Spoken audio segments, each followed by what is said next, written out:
ಎಲ್ರಿಗೂ ನಮಸ್ಕಾರ. ನಾನು ಡಾಕ್ಟರ್ ವನಜಾಕ್ಷಿ ಬರಂಗೌಡರ್, ಮುಂಡರ್ಗಿಯ KR ಬೆಲ್ಲದ್ ಮಹಾವಿದ್ಯಾಲಯದಲ್ಲಿ ಇತಿಹಾಸ ವಿಭಾಗದಲ್ಲಿ ಸಹಾಯಕ ಪ್ರಾಧ್ಯಾಪಕಿಯಾಗಿ ಕಾರ್ಯನಿರ್ವಹಿಸ್ತಾ ಇದ್ದೇನೆ. ಈಗ ನಾನು ಮಾತನಾಡುವ ಉದ್ದೇಶವೇನೆಂದರೆ, ಭಾರತದ ರಾಷ್ಟ್ರೀಯತೆಯ ಬೆಳವಣಿಗೆ ಯಾವ ರೀತಿ ಹುಟ್ಟಿಕೊಂಡಿತು, ಭಾರತದ ರಾಷ್ಟ್ರೀಯತೆಯ ಬೆಳವಣಿಗೆಗೆ ಕಾರಣವಾದ ಅಂಶಗಳು ಯಾವುವು, ಭಾರತದ ರಾಷ್ಟ್ರೀಯತೆಯ ಬೆಳವಣಿಗೆಯಲ್ಲಿ ಕಂಡುಬರುವ ಹಂತಗಳು ಯಾವುವು, ಆ ಹಂತಗಳಲ್ಲಿ ಕಂಡುಬರುವ ಪ್ರಮುಖ ಅಂಶಗಳು ಯಾವುವು ಎಂಬುದನ್ನು ಸಂಕ್ಷಿಪ್ತವಾಗಿ ಮನವರಿಕೆ ಮಾಡಿಕೊಡಲು ಇಚ್ಛಿಸುತ್ತೇನೆ.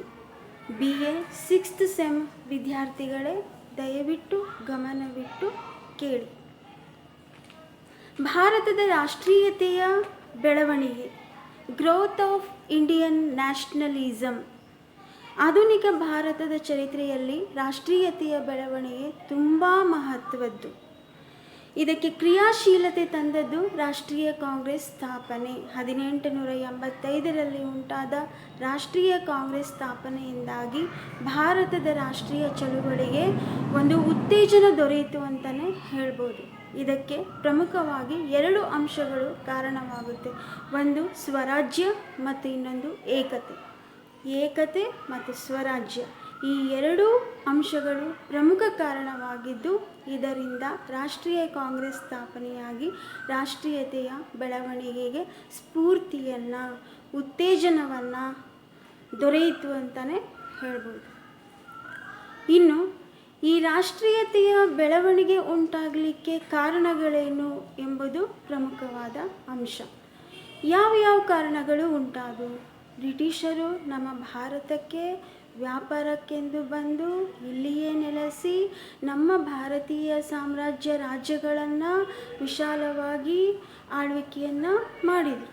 ಯಾವ ರೀತಿಯಾಗಿ ಆಳ್ವಿಕೆ ಮಾಡಿದರು, ಅವರ ಆಡಳಿತ ಭಾರತೀಯರ ಮೇಲೆ ಯಾವ ರೀತಿ ಪರಿಣಾಮವನ್ನು ಬೀರಿತು ಎಂಬುದರ ಬಗ್ಗೆ ಗಮನ ಹರಿಸೋಣ.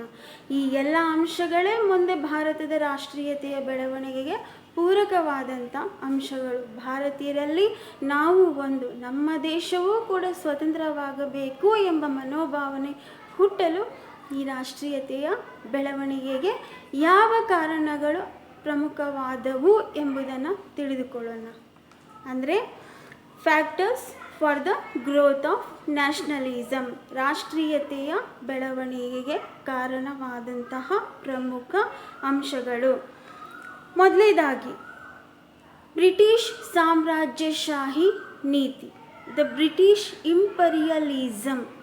ಬ್ರಿಟಿಷ್ ಸಾಮ್ರಾಜ್ಯಶಾಹಿ ನೀತಿ.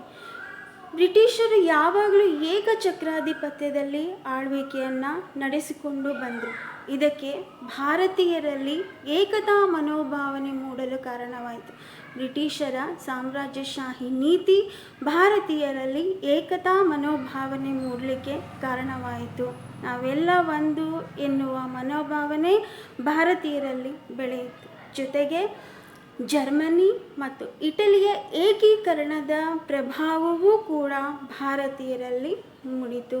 ಇದು ಒಂದು ಪ್ರಮುಖ ಅಂಶ. ಭಾರತೀಯರಲ್ಲಿ ರಾಷ್ಟ್ರೀಯತೆಯ ಬೆಳವಣಿಗೆ ಉಂಟಾಗಲಿಕ್ಕೆ ಇದು ಒಂದು ಕಾರಣ. ಯಾವುದು? ಬ್ರಿಟಿಷರ ಸಾಮ್ರಾಜ್ಯಶಾಹಿ ನೀತಿ, ದ ಬ್ರಿಟಿಷ್ ಇಂಪೀರಿಯಲಿಸಮ್. ಇನ್ನು ಎರಡನೇದು ಏಕರೂಪದ ಆಡಳಿತಾತ್ಮಕ ಅಂಶಗಳು, ಕಾಮನ್ ಅಡ್ಮಿನಿಸ್ಟ್ರೇಟಿವ್ ಫ್ಯಾಕ್ಟರ್ಸ್.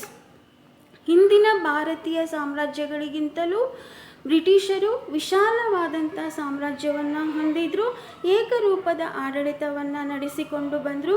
ಈ ಎಲ್ಲ ಆಡಳಿತವನ್ನು ಭಾರತೀಯರು ಗಮನವಿಟ್ಟು ನೋಡಿದರು. ಇವರಲ್ಲಿ ಒಗ್ಗಟ್ಟು, ಏಕತೆ ಇರೋದರಿಂದ ನಾವು ಏಕತೆಯನ್ನು ಪಡೆಯಬಹುದು. ನಾವು ಎಲ್ಲರೂ ಒಂದು ಎನ್ನುವ ಭಾವನೆಯನ್ನು ಬೆಳೆಸಿಕೊಂಡು ಆಡಳಿತಾತ್ಮಕ ಅಂಶಗಳು, ಏಕರೂಪದ ಆಡಳಿತಾತ್ಮಕ ಅಂಶಗಳು ಭಾರತೀಯರ ಮೇಲೆ ಬಹಳಷ್ಟು ಪರಿಣಾಮವನ್ನು ಬೀರಿತು. ಬ್ರಿಟಿಷರು ಏಕರೂಪದ ಆಡಳಿತಾತ್ಮಕ ಅಂಶಗಳನ್ನು ಅಳವಡಿಸಿಕೊಂಡು ಭಾರತದಲ್ಲಿ ಸಾಮ್ರಾಜ್ಯವನ್ನು ನಡೆಸಿದರು. ಈ ಎಲ್ಲ ಅಂಶಗಳು ಭಾರತೀಯರಲ್ಲಿ ಬೇರೂರಿ ಆಡಳಿತಾತ್ಮಕ ಅಂಶಗಳಿಂದ ರಾಷ್ಟ್ರೀಯತೆಯ ಭಾವನೆ ಮೂಡಲಿಕ್ಕೆ ಪ್ರಮುಖ ಕಾರಣವಾಯಿತು. ಇನ್ನು ಮೂರನೆಯದಾಗಿ ಶಾಂತಿ ಮತ್ತು ಏಕತೆಯ ಆಡಳಿತ, ಪೀಸ್ ಆ್ಯಂಡ್ ಯೂನಿಟಿ. ಬ್ರಿಟಿಷರು ಸಾಕಷ್ಟು ಸಮಯ ವಿಶಾಲವಾದ ಸಾಮ್ರಾಜ್ಯವನ್ನು ಆಳ್ವಿಕೆ ಮಾಡಿದರು ಭಾರತದಲ್ಲಿ. ಕೆಲವು ಯುದ್ಧಗಳನ್ನು ಬಿಟ್ಟರೆ ಉಳಿದಂತೆ ತಮ್ಮ ಆಡಳಿತವನ್ನು ಶಾಂತಿಯುತವಾಗಿ ನಡೆಸಿಕೊಂಡು ಹೋದರು, ಏಕತೆಯ ಆಡಳಿತವನ್ನು ನಡೆಸಿಕೊಂಡು ಹೋದರು. ಇದು ಒಂದು ಭಾರತೀಯರಲ್ಲಿ ರಾಷ್ಟ್ರೀಯತೆಯ ಭಾವನೆ ಮೂಡಲಿಕ್ಕೆ ಪ್ರಮುಖ ಕಾರಣ ಉಂಟಾಯಿತು. ಇನ್ನು ನಾಲ್ಕನೆಯದಾಗಿ ಇಂಗ್ಲಿಷ್ ಭಾಷೆ ಮತ್ತು ಪಾಶ್ಚಿಮಾತ್ಯ ಶಿಕ್ಷಣ, the English language and western education. ಶೈಕ್ಷಣಿಕ ಸಂಸ್ಥೆಗಳ ಸ್ಥಾಪನೆಯಿಂದಲೇ ಭಾರತೀಯರಲ್ಲಿ ರಾಷ್ಟ್ರೀಯತೆಯ ಭಾವನೆ ಪ್ರಮುಖವಾಗಿ ಮೂಡಿತೆಂದೇ ಹೇಳಬಹುದು. ಬ್ರಿಟಿಷರು ಇಂಗ್ಲಿಷ್ ಭಾಷೆಯನ್ನು ಭಾರತೀಯರಿಗೆ ಪರಿಚಯ ಮಾಡಿಕೊಟ್ರು. ಹಿಂದೆ ಆಳ್ವಿಕೆ ಮಾಡಿದಂಥ ಗವರ್ನರ್ಗಳಾಗಲಿ ವೈಸರಾಯ್ಗಳಾಗಲಿ ಮಾತೃಭಾಷೆ ಇಂಗ್ಲಿಷ್ ಭಾಷೆಯನ್ನು ಮಾತೃಭಾಷೆಯೊಂದಿಗೆ ಭಾರತೀಯರ ಮಾತೃಭಾಷೆಯೊಂದಿಗೆ ಇಂಗ್ಲಿಷ್ ಭಾಷೆಯನ್ನು ಕಡ್ಡಾಯವಾಗಿ ಬಳಸಬೇಕೆಂದು ರೂಪಿಸಿದರು. ಈ ಇಂಗ್ಲಿಷ್ ಭಾಷೆಯಿಂದಾಗಿ ಒಂದು ಪ್ರದೇಶದಿಂದ ಮತ್ತೊಂದು ಪ್ರದೇಶದ ಜನರೊಡನೆ ಸಂಪರ್ಕ ಮೂಡಿ ರಾಷ್ಟ್ರೀಯತೆಯ ಭಾವನೆ ಬೆಳೆಯಲು ಕಾರಣ ಉಂಟಾಯಿತು. ಇಂಗ್ಲಿಷ್ ಭಾಷೆ ಅನೇಕ ಜನರು ಮಾತನಾಡುವಂತಹ ಸಂಪರ್ಕ ಭಾಷೆಯಾಯಿತು. ಜೊತೆಗೆ ಇಂಗ್ಲಿಷ್ ಭಾಷೆಯ ಮೂಲಕ ವಿವಿಧ ಪ್ರಾಂತ್ಯಗಳ ಜನಸಂಪರ್ಕವನ್ನು ಪಡೆದುಕೊಂಡಿದೆ ಅಲ್ಲದೆ ಇಂಗ್ಲಿಷ್ ಭಾಷೆಯಲ್ಲಿರುವಂತಹ ಸಾಹಿತಿಗಳ ಮತ್ತು ಸಾಹಿತಿಗಳ ಗ್ರಂಥಗಳ ಪರಿಚಯವೂ ಕೂಡ ಉಂಟಾಯಿತು. ಅವರಲ್ಲಿ Mill, Machiavelli, Herbert Spencer, William Jones, Colebrooke, Max Muller, Bhandarkar, Rajendra Pal ಮುಂತಾದವರ ಕೃತಿಗಳು ಭಾರತೀಯರ ಮೇಲೆ ಗಾಢವಾದ ಪರಿಣಾಮವನ್ನು ಬೀರಿತು. ಇದೆಲ್ಲ ಏನಕ್ಕಪ್ಪ ಕಾರಣ ಅಂತಂದರೆ ಬ್ರಿಟಿಷರು ಪರಿಚಯಿಸಿದಂತಹ ಇಂಗ್ಲಿಷ್ ಭಾಷೆ ಜೊತೆಗೆ ಅವರು ಸ್ಥಾಪನೆ ಮಾಡಿದಂತಹ ಶೈಕ್ಷಣಿಕ ಸಂಸ್ಥೆಗಳು, ಕಾಲೇಜುಗಳು, ವಿಶ್ವವಿದ್ಯಾಲಯಗಳು, ಈ ಎಲ್ಲ ಶೈಕ್ಷಣಿಕ ಸಂಸ್ಥೆ ಮತ್ತು ಇಂಗ್ಲಿಷರ ಪ್ರಭಾವದಿಂದ ಇಂಗ್ಲಿಷ್ ಭಾಷೆಯ ಪ್ರಭಾವದಿಂದ ಭಾರತೀಯರಲ್ಲಿ ತಾವು ಕೂಡ ಸ್ವಾತಂತ್ರ್ಯವನ್ನು ಪಡೆಯಬೇಕು ಎಂಬ ಮನೋಭಾವನೆ ಬೆಳೆಯಿತು. ಅದಲ್ಲದೆ ಕೇವಲ ಒಂದೇ ಪ್ರದೇಶದಲ್ಲಿಯ ಜನರ ಭಾವನೆಗಳನ್ನು ಹಂಚಿಕೊಳ್ಳೋದ್ರೊಂದಿಗೆ ಬೇರೆ ಪ್ರಾಂತ್ಯಗಳ ಜನರ ಸಂಪರ್ಕವೂ ಕೂಡ ಈ ಇಂಗ್ಲಿಷ್ ಭಾಷೆಯ ಮೂಲಕ ಪಡೆಯುವಂತಾಯಿತು. ಜೊತೆಗೆ ಕೃತಿಗಳ ಸಂಪರ್ಕವೂ ಕೂಡ ಪಡೆಯುವಂತಾಯಿತು. ಇನ್ನು ಮುಂದಿನ ಅಂಶವೆಂದರೆ ಸಂಪರ್ಕ ಸಾಧನಗಳು, ಮೀನ್ಸ್ ಆ್ಯಂಡ್ ಕಮ್ಯುನಿಕೇಷನ್ಸ್. ಸಾರಿಗೆ ಮತ್ತು ಸಂಪರ್ಕ ಸಾಧನಗಳನ್ನು ಸ್ಥಾಪಿಸಿದಂಥ ಶ್ರೇಯಸ್ಸು ಬ್ರಿಟಿಷರಿಗೆ ಸಲ್ಲುತ್ತೆ. ರೈಲ್ವೆ ಮಾರ್ಗಗಳನ್ನು, ರಸ್ತೆ ಮಾರ್ಗಗಳನ್ನು ಕಂಡುಹಿಡಿದು ಕಚ್ಚಾ ಪದಾರ್ಥಗಳನ್ನು ಭಾರತದಿಂದ ಇಂಗ್ಲೆಂಡಿಗೆ ರವಾನಿಸಲು ಪ್ರಮುಖವಾಗಿ ಸಂಪರ್ಕ ಸಾಧನಗಳನ್ನು ಬ್ರಿಟಿಷರು ಕಂಡುಹಿಡಿದರು. ಈ ಸಂಪರ್ಕ ಸಾಧನಗಳು ಭಾರತೀಯರಿಗೆ ಅನುಕೂಲವಾಗಿ ಅತಿ ಬೇಗನೆ ಮತ್ತೊಂದು ಪ್ರದೇಶದ ಜನರೊಂದಿಗೆ ಸಂಪರ್ಕವನ್ನು ಬೆಳೆಸಲು, ಒಂದು ಪ್ರದೇಶದಿಂದ ಮತ್ತೊಂದು ಪ್ರದೇಶಕ್ಕೆ ಹೋಗಲು ಅನುಕೂಲವಾಯಿತಲ್ಲದೆ ರಾಷ್ಟ್ರೀಯತೆಯ ಭಾವನೆಯನ್ನು ಹಂಚಿಕೊಳ್ಳಲು ಬೆಳೆಸಿಕೊಳ್ಳಲು ಪ್ರಮುಖವಾದಂಥ ಕಾರಣವಾಯಿತು ಎಂದೇ ಹೇಳಬಹುದು. ಇನ್ನು ಭಾರತೀಯ ಪತ್ರಿಕೆಗಳ ಕಾಯ್ದೆ, ರೋಲ್ ಆಫ್ ಇಂಡಿಯನ್ ಪ್ರೆಸ್. ಬ್ರಿಟಿಷರ ಆಳ್ವಿಕೆಯ ಕಾಲದಲ್ಲಿ ಸುಮಾರು 650 ಪತ್ರಿಕೆಗಳು, ನಿಯತಕಾಲಿಕೆಗಳು ಪ್ರಕಟಗೊಂಡಿದ್ದವು. ಈ ಎಲ್ಲ ಪತ್ರಿಕೆಗಳ ಪ್ರಭಾವದಿಂದಾಗಿ ಭಾರತೀಯರಲ್ಲಿ ರಾಷ್ಟ್ರೀಯತೆಯ ಭಾವನೆ ಬೆಳೆಯಲು ಪ್ರಮುಖವಾದಂಥ ಕಾರಣ ಉಂಟಾಯಿತು. ಆ ಕಾಲದಲ್ಲಿ ಪ್ರಮುಖವಾದಂಥ ಪತ್ರಿಕೆಗಳು ಯಾವುದು ಅಂದರೆ Amrita Bazar Patrika, the Indian Mirror, the Bombay Chronicle, the Hindu, the Kesari, the Bengali, ಜೊತೆಗೆ ಬಂಕಿಮ್ ಚಂದ್ರ ಚಟರ್ಜಿ, ಹೇಮಚಂದ್ರ ಚಟರ್ಜಿ, ರವೀಂದ್ರನಾಥ್ ಟ್ಯಾಗೋರ್, ಕೇಶವ್ ಚಂದ್ರ ಸೇನ್ರಂತಹ ಅನೇಕ ಪಂಡಿತರ ಸಾಹಿತ್ಯ ಕೃತಿಗಳು ಕೂಡ ಭಾರತೀಯರ ಮೇಲೆ ಗಾಢವಾದ ಪರಿಣಾಮವನ್ನು ಬೀರಿದು. ಪತ್ರಿಕೆಗಳ ಪ್ರಭಾವವಷ್ಟೇ ಅಲ್ಲದೆ ಅನೇಕರ ಕೃತಿಗಳ ಕೂಡ ಗಾಢವಾದ ಪ್ರಭಾವವನ್ನು ಬೀರಿದು. ಅನೇಕರು ಪತ್ರಿಕೆಗಳಲ್ಲಿ ಬ್ರಿಟಿಷರ ವಿರುದ್ಧ ಲೇಖನಗಳನ್ನು ಬರೆದು ತಮ್ಮ ಸ್ವಾತಂತ್ರ್ಯ ಭಾವನೆಯನ್ನು, ರಾಷ್ಟ್ರೀಯತೆಯ ಭಾವನೆಯನ್ನು ಬ್ರಿಟಿಷರಿಗೆ ಮೂಡಿಸಿದರು. ಇದು ಒಂದು ಪ್ರಮುಖವಾದಂಥ ಅಂಶ. ಇನ್ನು ಆರ್ಥಿಕ ಶೋಷಣೆ, ಎಕನಾಮಿಕ್ ಎಕ್ಸ್ಪ್ಲಾಯಿಟೇಷನ್. ರಾಷ್ಟ್ರೀಯತೆಯ ಬೆಳವಣಿಗೆಗೆ ಬ್ರಿಟಿಷರು ಅನುಸರಿಸಿದಂಥ ಆರ್ಥಿಕ ಸ್ಥಿತಿಗತಿ ಏನಿದೆಯಲ್ಲ ಅದು ಪ್ರಮುಖವಾದಂತಹ ಕಾರಣ ಉಂಟಾಯಿತು. ಆರ್ಥಿಕ ಶೋಷಣೆ ಮಾಡಿದರು ಬ್ರಿಟಿಷರು. ತಮ್ಮ ವ್ಯಾಪಾರ ಮತ್ತು ವಾಣಿಜ್ಯಕ್ಕೆ ಪ್ರಾಮುಖ್ಯತೆಯನ್ನು ಕೊಟ್ಟರೇ ಹೊರತು ಭಾರತೀಯರಿಗೆ, ರೈತರಿಗೆ ಯಾವುದೇ ಪ್ರಾಮುಖ್ಯತೆಯನ್ನು ನೀಡಲಿಲ್ಲ. ಭಾರತದಲ್ಲಿ ಯಾವುದೇ ಕೈಗಾರಿಕೆಗಳನ್ನು ಇವರು ಸ್ಥಾಪಿಸಲಿಲ್ಲ.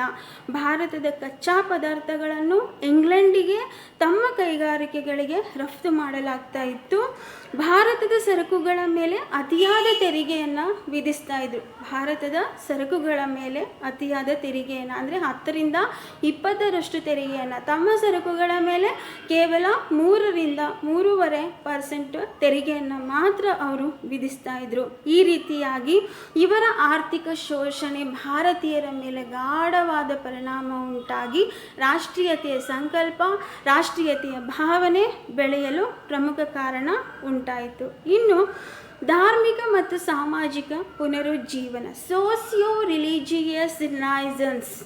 19ನೇ ಶತಮಾನದಲ್ಲಿ ಸಾಮಾಜಿಕ ಮತ್ತು ಧಾರ್ಮಿಕ ಚಳುವಳಿಗಳು ಉಂಟಾದವು. ಯಾಕಪ್ಪ ಅಂತಂದರೆ ಭಾರತದಲ್ಲಿ ಇದ್ದಂಥ ಅತಿಯಾದ ಮೂಢನಂಬಿಕೆಗಳ ವಿರುದ್ಧವಾಗಿ ಭಾರತೀಯ ಅನೇಕ ನಾಯಕರು ಪುನರುಜ್ಜೀವನವನ್ನು ಕೈಗೊಂಡರು. ಅವರಲ್ಲಿ ರಾಜಾರಾಮ್ ಮೋಹನ್ ರಾಯರು ಪ್ರಮುಖರು. ಸತಿ ಸಹಗಮನ ಪದ್ಧತಿ, ಬಾಲ್ಯ ವಿವಾಹ, ಅನಕ್ಷರತೆ, ವಿಧವಾ ವಿವಾಹ, ಈ ಎಲ್ಲ ಅನಿಷ್ಟ ಪದ್ಧತಿಗಳ ವಿರುದ್ಧ ಬಂಡೆದ್ದು ಅನೇಕ ಅನಿಷ್ಟ ಪದ್ಧತಿಗಳನ್ನು ನಿರ್ಮೂಲನೆ ಮಾಡಿ ಇಂಗ್ಲಿಷ್ ಭಾಷೆಯ ಮುಖಾಂತರ ಎಲ್ಲ ಭಾರತೀಯರನ್ನು ಬಡಿದೆಬ್ಬಿಸಿದರು ಅನೇಕ ಚಳುವಳಿಯ ನಾಯಕರು. ಸಾಮಾಜಿಕ ಧಾರ್ಮಿಕ ಪುನರುಜ್ಜೀವನ ಅತ್ಯಂತ ಪ್ರಮುಖವಾದಂಥ ಅಂಶ. ಈ ಚಳುವಳಿಗಳಿಲ್ಲದೇ ಇದ್ದರೆ, ಸಾಮಾಜಿಕ ಮತ್ತು ಧಾರ್ಮಿಕ ಚಳುವಳಿ ಇಲ್ಲದೇ ಇದ್ದರೆ ರಾಷ್ಟ್ರೀಯತೆಯ ಏಕತೆ ಸಾಧ್ಯವಿಲ್ಲವೆಂದು ಮನಗಂಡಿದ್ರು. ರಾಜಾರಾಮ್ ಮೋಹನ್ ರಾಯರು, ಸುರೇಂದ್ರನಾಥ್ ಬ್ಯಾನರ್ಜಿ ಮುಂತಾದವರು ಈ ಸಾಮಾಜಿಕ ಮತ್ತು ಧಾರ್ಮಿಕ ವಿರುದ್ಧ ಅನೇಕ ಚಳುವಳಿಗಳನ್ನು ಕೈಗೊಂಡು ಬ್ರಹ್ಮ ಸಮಾಜವನ್ನು ಸ್ಥಾಪನೆ ಮಾಡಿದರು. ದಯಾನಂದ ಸರಸ್ವತಿಯವರು ಆರ್ಯ ಸಮಾಜವನ್ನು ಸ್ಥಾಪನೆ ಮಾಡಿದರು. ಥಿಯೋಸಾಫಿಕಲ್ ಸೊಸೈಟಿ ಸ್ಥಾಪನೆ ಆಯಿತು. ಆನಿ ಬೆಸೆಂಟ್ರಿಂದ ರಾಮಕೃಷ್ಣ ಮಿಷನ್ ಸ್ಥಾಪನೆ ಆಯಿತು ವಿವೇಕಾನಂದವರಿಂದ. ಈ ರೀತಿಯಾಗಿ ಅನೇಕ ಸಂಘ ಸಂಸ್ಥೆಗಳು ಸ್ಥಾಪನೆಗೊಂಡು ಆ ಸಂಘ ಸಂಸ್ಥೆಗಳ ಮೂಲಕ ಭಾರತೀಯರಲ್ಲಿ ಇದ್ದಂತಹ ಮೂಢನಂಬಿಕೆಗಳನ್ನು, ಅನಿಷ್ಟ ಪದ್ಧತಿಗಳನ್ನು ಹೋಗಲಾಡಿಸಿ ತಾವೆಲ್ಲ ಒಂದು ಎನ್ನುವ ಮನೋಭಾವನೆಯನ್ನು ಮೂಡಿಸಿ ಬ್ರಿಟಿಷರ ವಿರುದ್ಧ ಕಾರ್ಯಾಚರಣೆ ಕೈಗೊಳ್ಳಲಿಕ್ಕೆ ಕಾರಣ ಉಂಟಾಯಿತು. ಇನ್ನು 9ನೇದು ಯಾವುದಪ್ಪ ಅಂತಂದರೆ ಭಾರತೀಯರ ಮೇಲಿನ ತಾರತಮ್ಯ ನೀತಿ, ಡಿಸ್ಕ್ರಿಮಿನೇಟಿವ್ ಪಾಲಿಸಿ. ಬ್ರಿಟಿಷರು ಭಾರತೀಯರನ್ನು ಕೇವಲ ಭಾರತದಲ್ಲಿ ಅಷ್ಟೇ ಅಲ್ಲದೆ ದಕ್ಷಿಣ ಆಫ್ರಿಕಾ ಮತ್ತು ಇತರೆಡೆಗಳಲ್ಲಿಯೂ ಶೋಷಣೆಗೆ ಒಳಪಡಿಸಿದ್ರು. ಜನಾಂಗೀಯ ಭೇದವನ್ನು ಅನುಸರಿಸ್ತಾ ಇದ್ದರು. ಹುದ್ದೆಗಳಲ್ಲಿಯೂ ಕೂಡ ಕೆಳ ದರ್ಜೆಯ ಹುದ್ದೆಗಳನ್ನು ಮಾತ್ರ ಭಾರತೀಯರಿಗೆ ಮೀಸಲಿಡ್ತಾ ಇದ್ರು. ಉನ್ನತ ಹುದ್ದೆ ಬ್ರಿಟಿಷರಿಗೆ ಮೀಸಲಿಡ್ತಾ ಇದ್ದು, ಅಲ್ಲದೆ ಭಾರತೀಯರನ್ನು ಅನೇಕ ರೀತಿಯಾಗಿ ಶೋಷಣೆಗೆ ಒಳಪಡಿಸಿ ಶಿಕ್ಷೆಗಳನ್ನು ಕೂಡ ನೀಡಲಾಗ್ತಾ ಇತ್ತು. ಸೊ ನ್ಯಾಯಾಂಗೀಯ ಇಲಾಖೆಗಳಲ್ಲಿ ಆಗಿರ್ಬೋದು, ಪೊಲೀಸ್ ಇಲಾಖೆಗಳಲ್ಲಿ ಆಗಿರ್ಬೋದು, ಈ ರೀತಿ ತಾರತಮ್ಯ ಭೇದವು ಕೂಡ ಭಾರತೀಯರಲ್ಲಿ ಬ್ರಿಟಿಷರ ವಿರುದ್ಧ ರಾಷ್ಟ್ರೀಯ ಚಳುವಳಿ ಬೆಳವಣಿಗೆ ಉಂಟಾಗಲು ಪ್ರಮುಖವಾದಂಥ ಕಾರಣವಾಯಿತು. ಇನ್ನು ಲಾರ್ಡ್ ಲಿಟ್ಟನ್ನ ದಮನಕಾರಿ ನೀತಿ, suppressive policy of Lord Lytton. Lytton ವೈಸರಾಯಾಗಿ 1876ರಿಂದ 80ರವರೆಗೆ ಭಾರತದಲ್ಲಿ ಆಳ್ವಿಕೆಯನ್ನು ಮಾಡ್ತಾನೆ. ವೈಸರಾಯನಾಗಿ ಬಂದು ಅನೇಕ ಆಂತರಿಕ ಸುಧಾರಣೆಗಳನ್ನು ಈತ ಕೈಗೊಳ್ತಾನೆ. ಆತ ಕೈಗೊಂಡಂಥ ಆಂತರಿಕ ಸುಧಾರಣೆಗಳು ಕೆಲವೊಂದು ಭಾರತೀಯರ ವಿರುದ್ಧವಾಗಿದ್ದು, ಈ ಒಂದು ಆಂತರಿಕ ನೀತಿಗಳು ಕೂಡ ಭಾರತೀಯರನ್ನು ಬಡಿದೆಬ್ಬಿಸಿದ್ದು. ಇವನು ಅನುಸರಿಸಿದಂಥ ಹಲವು ದಮನಕಾರಿ ನೀತಿಗಳಲ್ಲಿ ಪತ್ರಿಕಾ ಕಾಯ್ದೆಯಾಗಿರಬಹುದು, ಶಸ್ತ್ರಾಸ್ತ್ರ ಕಾಯ್ದೆಯಾಗಿರಬಹುದು, ಜೊತೆಗೆ ICS ಪರೀಕ್ಷೆಗೆ ಮೊದಲು 21 ವರ್ಷ ಇದ್ದಿದ್ದು ಈತನ ತನ್ನ ಆಳ್ವಿಕೆಯಲ್ಲಿ ಅದನ್ನು 19 ವರ್ಷಕ್ಕೆ ಕಡಿಮೆಗೊಳಿಸಿದನು. ಈ ಎಲ್ಲ ಇಂತಹ ದಮನಕಾರಿ ನೀತಿಗಳು ಏನಾಯಿತು, ಭಾರತೀಯರನ್ನು ಬಡಿದೆಬ್ಬಿಸಿದವು. ಭಾರತೀಯರು ಈ ಬ್ರಿಟಿಷರ ವಿರುದ್ಧವಾಗಿ ಆಕ್ರಮಣವನ್ನು ಕೈಗೊಳ್ಳಲಿಕ್ಕೆ ಈ ಅಂಶಗಳು ಕೂಡ ಪ್ರಮುಖ ಕಾರಣವಾಯಿತು. ಪತ್ರಿಕಾ ಕಾಯ್ದೆ ಅಂದರೆ ಉದಾಹರಣೆಗಾಗಿ ಪತ್ರಿಕೆಗಳನ್ನು ಪ್ರಕಟ ಮಾಡುವುದಕ್ಕಿಂತ ಪೂರ್ವದಲ್ಲಿ ಭಾರತೀಯರು ಬ್ರಿಟಿಷರ ಅನುಮತಿಯನ್ನು ಪಡೆದೇ ಲೇಖನಗಳನ್ನು ಪ್ರಕಟ ಮಾಡಬೇಕಾಗಿತ್ತು, ಇಲ್ಲವಾದರೆ ಪ್ರಕಟ ಮಾಡುವಂತಿರಲಿಲ್ಲ. ಇದು ಕೇವಲ ಭಾರತೀಯರಿಗೆ ಮಾತ್ರ ಮೀಸಲಾಗಿತ್ತು, ಬ್ರಿಟಿಷರಿಗೆ ಇದು ಅನ್ವಯಿಸುತ್ತಿರಲಿಲ್ಲ. ಜನಾಂಗೀಯ ಶೋಷಣೆಯನ್ನು ಲಾರ್ಡ್ ಲಿಟ್ಟನ್ ಕೈಗೊಂಡ. ಇದೇ ರೀತಿ ಶಸ್ತ್ರಾಸ್ತ್ರ ಕಾಯ್ದೆಯಲ್ಲಿಯೂ ಕೂಡ, ಇದೇ ರೀತಿ ICS ಪರೀಕ್ಷೆಯಲ್ಲಿಯೂ ಕೂಡ ಕೈಗೊಂಡ. ಇದರಿಂದಾಗಿ ಲಾರ್ಡ್ ಲಿಟ್ಟನ್ನ ದಮನಕಾರಿ ನೀತಿಯೂ ಕೂಡ ಭಾರತೀಯರನ್ನು ರಾಷ್ಟ್ರೀಯತೆಯ ಬೆಳವಣಿಗೆಗೆ ಒಂದು ಭಾವನೆಗಳನ್ನು ಕೆರಳಿಸಲು ಕಾರಣ ಉಂಟಾಯಿತು ಅಂತಲೇ ಹೇಳ್ಬೋದು. ಇನ್ನು ಇಲ್ಬರ್ಟ್ ಮಸೂದೆಯ ವಿವಾದ, Ilbert bill controversy. 1883-84 lord Ripon Ilbert ಮಸೂದೆಯನ್ನು ಜಾರಿಗೆ ತೆಗೆದುಕೊಂಡು ಬಂದ. ಇವನು ಉದಾರವಾದಿ ಬ್ರಿಟಿಷ್ ಅಧಿಕಾರಿಯಾಗಿದ್ದ. ಇಲ್ಬರ್ಟ್ ಮಸೂದೆ ವಿವಾದ ಅಂತಂದರೆ ನ್ಯಾಯಾಂಗೀಯ ವಿಭಾಗದಲ್ಲಿ ಬ್ರಿಟಿಷರನ್ನು ಭಾರತೀಯರು ಚರ್ಚಿಸುವಂತಿರಲಿಲ್ಲ, ಪ್ರಶ್ನೆಗಳನ್ನು ಕೇಳುವಂತಿರಲಿಲ್ಲ ನ್ಯಾಯಾಧೀಶರು. ಆದರೆ ಬ್ರಿಟಿಷ್ ನ್ಯಾಯಾಧೀಶರು ಭಾರತೀಯರನ್ನು ಬೇಕಾದ ಹಾಗೆ ಚರ್ಚೆಗೆ ಒಳಪಡಿಸಬಹುದಿತ್ತು. ಸೊ ಈ ರೀತಿಯಾಗಿ ಇದ್ದಂಥ ಇಲ್ಬರ್ಟ್ ಮಸೂದೆ ಕಾಯ್ದೆಯನ್ನು ಲಾರ್ಡ್ ರಿಪ್ಪನ್ ರದ್ದುಪಡಿಸಿ ಸಮಾನವಾದ ನ್ಯಾಯಯುತವನ್ನು ಭಾರತೀಯರಿಗೆ ಮತ್ತು ಬ್ರಿಟಿಷರಿಗೆ ನೀಡಿದ. ಆದರೆ ಆ ನಂತರದಲ್ಲಿ ಬ್ರಿಟಿಷರು ಲಾರ್ಡ್ ಲಿಪ್ಪನ್ನ ವಿರುದ್ಧ ಕ್ರಮವನ್ನು ಕೈಗೊಂಡು ಇಲ್ಬರ್ಟ್ ಬಿಲ್ ಮಸೂದೆಯನ್ನು ರದ್ದುಪಡಿಸಲಾಯಿತು. ಇದು ಒಂದು ಭಾರತೀಯರಲ್ಲಿ ರಾಷ್ಟ್ರೀಯತೆಯ ಭಾವನೆ ಕೆರಳಲು ಕಾರಣ ಉಂಟಾಯಿತು. ಇನ್ನು ಇತರೆ ಅಂಶಗಳು, ಭಾರತ ಮತ್ತು ಪಾಶ್ಚಿಮಾತ್ಯ ವಿದ್ವಾಂಸರ ಐತಿಹಾಸಿಕ ಸಂಶೋಧನಾ ಕೃತಿಗಳು ಕೂಡ ಭಾರತೀಯರ ಮೇಲೆ ಗಾಢವಾದ ಪರಿಣಾಮವನ್ನು ಉಂಟು ಮಾಡಿದವು. ಜೊತೆಗೆ ಸಮಕಾಲೀನ ಜಗತ್ತಿನ ಬೆಳವಣಿಗೆಗಳು ಯಾವ ರೀತಿ ಉಂಟಾಯಿತು ಅನ್ನುವುದನ್ನು ಕೂಡ ಭಾರತೀಯರಲ್ಲಿ ಬೆಳವಣಿಗೆ ಒಂದು ಚಳುವಳಿಯ ವಿರುದ್ಧವಾಗಿ ಕ್ರಮೇಣವಾಗಿ ಬೆಳವಣಿಗೆಯನ್ನು ಪಡೆಕೊಂಡ್ರು. ಜೊತೆಗೆ ಅಮೆರಿಕ ಸ್ವಾತಂತ್ರ್ಯ ಚಳುವಳಿ ಮತ್ತು ಫ್ರೆಂಚ್ ಕ್ರಾಂತಿಗಳು ಕೂಡ ಭಾರತೀಯರ ಮೇಲೆ ಅನೇಕ ರೀತಿಯಾದ ಪರಿಣಾಮವನ್ನು ಉಂಟು ಮಾಡಿದವು ಅಂತಲೇ ಹೇಳಬಹುದು.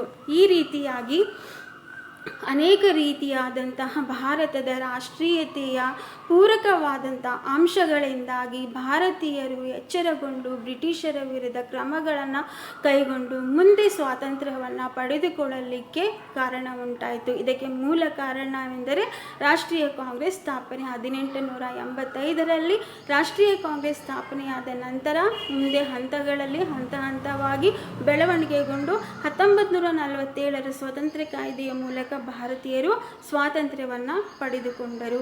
ಇನ್ನು ರಾಷ್ಟ್ರೀಯತೆಯ ಬೆಳವಣಿಗೆಯ ಪರಿಣಾಮಗಳು, ರಿಸಲ್ಟ್ಸ್ ಆಫ್ ನ್ಯಾಷನಲಿಸಮ್.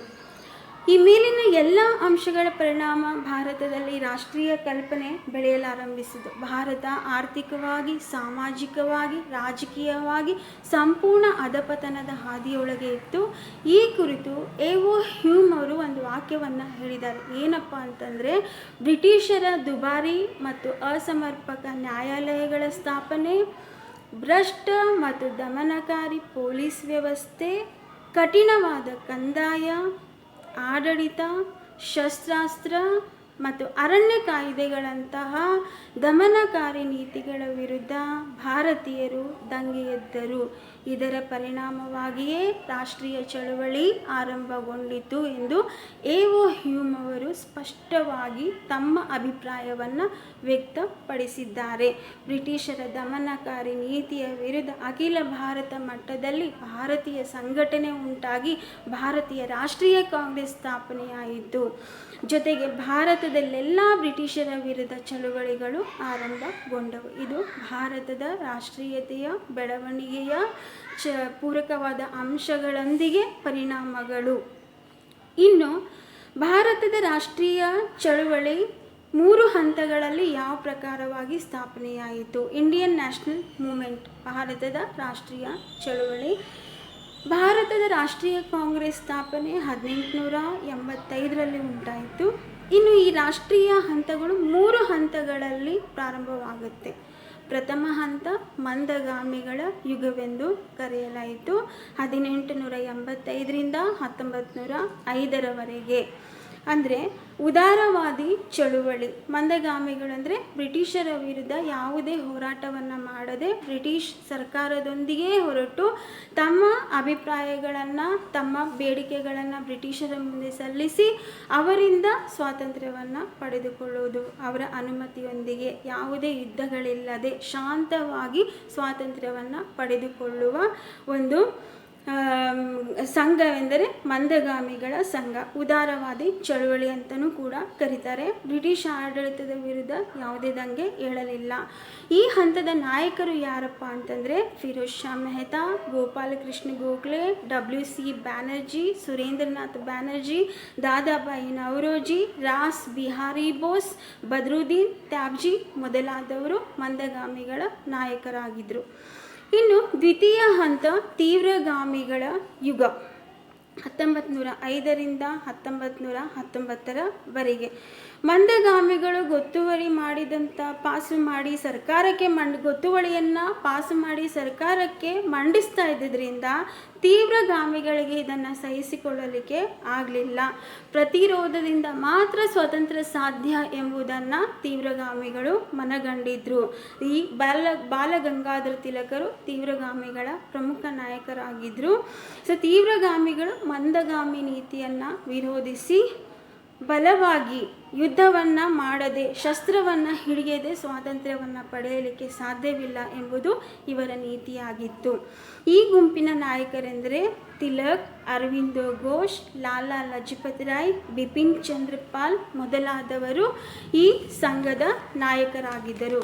ಇನ್ನು ತೃತೀಯ ಹಂತ ಪ್ರಮುಖವಾಗಿ ನಮಗೆ ಗಾಂಧಿ ಯುಗ 1919ರಿಂದ 1947ರವರೆಗೆ ತೃತೀಯ ಹಂತ ಕಂಡುಬರುತ್ತದೆ. ಈ ಅವಧಿಯಲ್ಲಿ ಸಂವಿಧಾನ ಮತ್ತು ಕಾನೂನು ಚೌಕಟ್ಟಿನಡಿಯಲ್ಲಿ ಸಂಪೂರ್ಣ ಸ್ವರಾಜ್ಯವನ್ನು ಸಂಪಾದಿಸುವುದು ಕಾಂಗ್ರೆಸ್ನ ಮುಖ್ಯ ಉದ್ದೇಶವಾಗಿತ್ತು. ಈ ಅವಧಿಯಲ್ಲಿ ಮಹಾತ್ಮ ಗಾಂಧೀಜಿಯವರು ರಾಜಕೀಯವನ್ನು ಪ್ರವೇಶ ಮಾಡ್ತಾರೆ. ರಾಜಕೀಯವನ್ನು ಪ್ರವೇಶ ಮಾಡಿ ಒಂದು ಹೊಸ ರೂಪವನ್ನು ನೀಡ್ತಾರೆ. ಅನೇಕ ಚಳುವಳಿಗಳನ್ನು ಮಾಡ್ತಾರೆ. ದುಂಡು ಮೇಜಿನ ಪರಿಷತ್ತುಗಳನ್ನು ನಡೆಸ್ತಾರೆ. ಈ ರೀತಿಯಾಗಿ ಮಹಾತ್ಮ ಗಾಂಧೀಜಿಯವರು ತೃತೀಯ ಹಂತದಲ್ಲಿ ಪ್ರಮುಖ ಪಾತ್ರವನ್ನು ವಹಿಸಿ ಸ್ವಾತಂತ್ರ್ಯವನ್ನು ಸಂಪಾದಿಸಿಕೊಟ್ಟಂಥ ಕೀರ್ತಿಯನ್ನು ಅವರು ಗಳಿಸ್ತಾರೆ. ಅನೇಕ ಹಂತಗಳು ಇಲ್ಲಿ ಬರ್ತಾವೆ. ತೃತೀಯ ಹಂತದಲ್ಲಿ ಮಹಾತ್ಮ ಗಾಂಧೀಜಿಯವರ ನೇತೃತ್ವದಲ್ಲಿ ಅನೇಕ ಚಳುವಳಿಗಳು ಉಂಟಾಗ್ತವ. ಅವುಗಳಂತಂದರೆ ಜಲಿಯನ್ ವಾಲಾಬಾಗ್ ದುರಂತ 1919ರಲ್ಲಿ ಜಲಿಯನ್ ವಾಲಾಬಾಗ್ ದುರಂತ ಉಂಟಾಗುತ್ತೆ. ಬ್ರಿಟಿಷರು ಶಾಂತಿಯುತವಾದಂಥ ಜನರ ಮೇಲೆ ಗುಂಡಿನ ಮಳೆಯನ್ನು ಗೈದು ಅನೇಕ ಜನರನ್ನು ಸಾಯಿಸಿದ್ದು ಒಂದು ಇತಿಹಾಸದಲ್ಲಿಯೇ ಕರಾಳವಾದಂತಹ ಒಂದು ಘಟನೆ ಅಂತಲೇ ಹೇಳ್ಬೋದು. ಬ್ರಿಟಿಷರ ಆಳ್ವಿಕೆಯಲ್ಲಿ ನಡೆದಂಥ ಕರಾಳವಾದ ಘಟನೆ ಅಂತಲೇ ಇಂದಿಗೂ ಕೂಡ ಅದನ್ನು ಗುರುತಿಸುತ್ತಾರೆ. ಇನ್ನು ಅಸಹಕಾರ ಚಳುವಳಿ 1920-21ರಲ್ಲಿ ಸ್ವರಾಜ್ಯ ಪಕ್ಷ ಸ್ಥಾಪನೆ, 1924ರಲ್ಲಿ ಸೈಮನ್ ಆಯೋಗ, 1927ರಲ್ಲಿ ನೆಹರು ವರದಿ, ಗಾಂಧಿ ಇರ್ವಿನ್ ಒಪ್ಪಂದ, ದುಂಡು ಮೇಜಿನ ಪರಿಷತ್ಗಳು, ಗಾಂಧಿ ಅಂಬೇಡ್ಕರ್ ಪುಣೆ ಒಪ್ಪಂದ, ಮುಸ್ಲಿಂ ಲೀಗ್ ಬೆಳವಣಿಗೆ, ಕ್ವಿಟ್ ಇಂಡಿಯಾ ಚಳುವಳಿ 1942ರಲ್ಲಿ, ಬ್ಯಾಬಲ್ ಯೋಜನೆ, ಲಾರ್ಡ್ ಮೌಂಟ್ ಬ್ಯಾಟನ್ ಯೋಜನೆ 1947ರಲ್ಲಿ, ಭಾರತದ ವಿಭಜನೆ, ಸ್ವಾತಂತ್ರ್ಯ ಭಾರತದ ಕಾಯ್ದೆ 1947ರಲ್ಲಿ. ಲಾರ್ಡ್ ಮೌಂಟ್ ಬ್ಯಾಟನ್ನ ನೇತೃತ್ವದಲ್ಲಿ ಭಾರತದ ಸ್ವತಂತ್ರ ಕಾಯ್ದೆಯನ್ನು 1947ರಲ್ಲಿ ಜಾರಿಗೆ ತರಲಾಗುತ್ತೆ. ಈ ಕಾಯ್ದೆಯ ಪ್ರಮುಖ ಅಂಶಗಳೆಂದರೆ ಭಾರತ ಮತ್ತು ಪಾಕಿಸ್ತಾನವನ್ನು ವಿಭಾಗ ಮಾಡಲಾಯಿತು, ಪ್ರತ್ಯೇಕವಾಗಿ ಆಡಳಿತವನ್ನು ಜಾರಿಗೆ ತರಲಾಯಿತು. ಇದರ ಮೂಲಕ ಸ್ವತಂತ್ರ ಕಾಯ್ದೆ ಜಾರಿಗೆ ಬಂದು ಆ ನಂತರ 1947 ಆಗಸ್ಟ್ 15ರಂದು ಭಾರತ ಸ್ವಾತಂತ್ರ್ಯವನ್ನು ಪಡೆದುಕೊಂಡಿತು. ವಿದ್ಯಾರ್ಥಿಗಳೇ, ಅಂತಿಮ ವರ್ಷದ ವಿದ್ಯಾರ್ಥಿಗಳೇ, ಗಮನವಿಟ್ಟು ಕೇಳಿ. ಈ 4ನೇ ಯೂನಿಟ್ ಆಧುನಿಕ ಭಾರತದ ಇತಿಹಾಸ ಎಂಬ ಪತ್ರಿಕೆ 4ನೇ ಯೂನಿಟ್ ಸಂಪೂರ್ಣವಾಗಿ ಅತ್ಯಂತ ಪ್ರಮುಖವಾದ ಅಂಶಗಳನ್ನು ಒಳಗೊಂಡಿದ್ದು ಪರೀಕ್ಷಾರ್ಥವಾಗಿಯೂ ಪ್ರಮುಖವಾದಂಥ ಪಠ್ಯವಾಗಿದ್ದು ಈ ಪಠ್ಯದ ಕಡೆಗೆ ತಾವು ಗಮನವನ್ನು ನೀಡಬೇಕಾಗಿ ವಿನಂತಿ.